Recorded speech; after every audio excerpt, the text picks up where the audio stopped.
Where's my black acrylic mark? Here it is.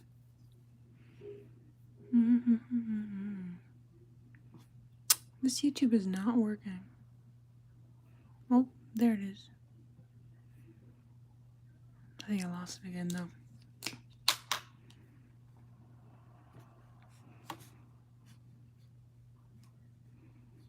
Now you only need one subscription instead of multiple AI tools. One of my secret weapons is asking Grammarly to identify gaps in my essay.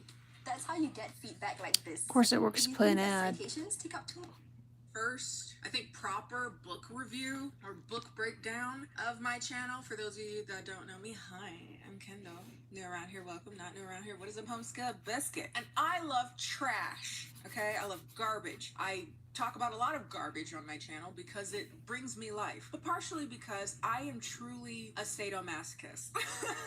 I indulge in terrible things so that I can harm the masses by telling you guys about it, or at least ruin your day a little bit. And today, that is no different, possibly more than ever before, because today we're dipping our toe into Quan Mills, and we're going to talk about one of his most famous works. Now, Quan Mills is fascinating, and I'll talk more about him specifically, but the first thing you need to know is that he makes satirical, comedic, honestly really gross stories, particularly erotica, that have some outlandish title or cover. For those of you that recall, a few years ago, I think, I dipped my toe into Chuck Tingle, who does a similar thing, but they're short stories, so you're not sitting there for like a day reading this book. But no, this is a full book, and I hated every second of it. I've owned it now 3 different times. I'll explain that again in a bit. And today, we are talking about possibly Quan Mills' most popular work, certainly one of the first ones to come up if you look him up, Old Thought Next Door. And sure, that title alone is quite befuddling, but I think nothing really gets you prepared for the reading experience that you're about to go on, quite like looking at the cover of it. So, look at it. Don't look away. Look at it. Look at it! Look at it! Look at it! Feel it. Get a sense of it. The poorly photoshopped face of someone's grandma on top of a 24-year-old's body. 2 random shirtless, presumably bisexual men. It's gonna get wild. But in ways that you won't even see coming. Double entendre. But before we get into that, we need to have a sponsor that's going to keep the lights on. There's like an 80% chance this gets demonetized. Quan Mills is the creator of these masterpieces of shit, and if you read it, it does sound like a non-black guy wrote it. It really does. It sounds like so cartoonishly ratchet that it feels racist. But no, I found out that Quan Mills is indeed a black man. Ironic, but yes, he has been the author of various Tubi-esque book endeavors, including but not limited to Past His Eat 2, which apparently Twitter has recently discovered. I already know about it. I didn't listen to it yet. I want to enjoy my life because I still had to read this twice. Pregnant by my mother's gay husband.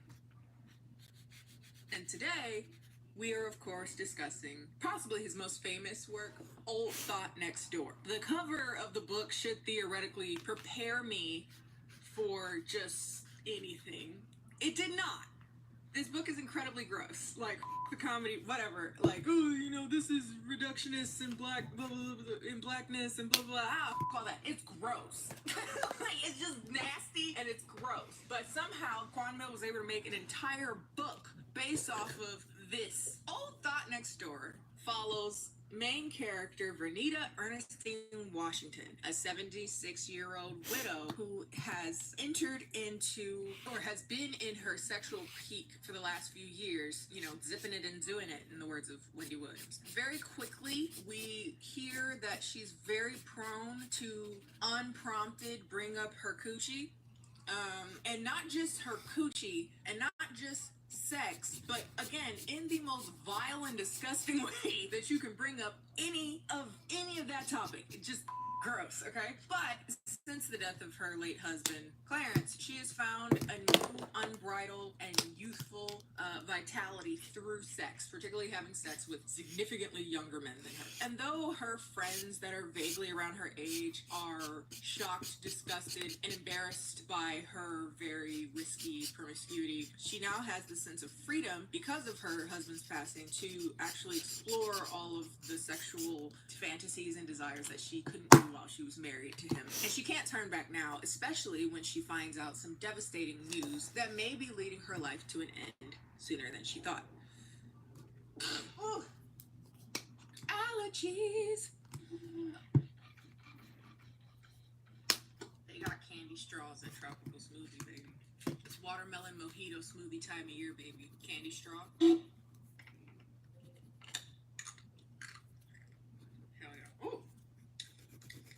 So, honestly, the first few sentences prepare you for the caliber of reading experience you're about to bestow. And particularly what it's going to be like to join within the mind of our main character, Vernita, and her philosophy on life at 76 years of age. Quote, baby. No, I don't know why, but I make all old black women in my mind sound like they're from New Orleans. That's where my dad's from. So if I think of any old black woman with a particularly strong accent, I just assume. But this woman is from Chicago. So I don't know that. Anyway, baby, let me tell you one thing. I don't give a damn what you think about me and my age. I might be 76 years old. This big, thick... I can't do it. But this big, thick between my toned brown legs, don't act like it. So, as you may have gathered, Vernita isn't our average 76-year-old woman. She even says early in this first page even that she's able to stay young by men, usually between the ages of 20 and 30. Gross. Ugh. And siphoning their youth through their big black... That's a quote, by the way. Big black... That's why it feels racist. It feels like a black man didn't write this. There's so much mention of big black, and it's just off-putting and gross. And again, it feels racist, but he's black, so it's just, I don't know. It just feels bad. I don't know. I don't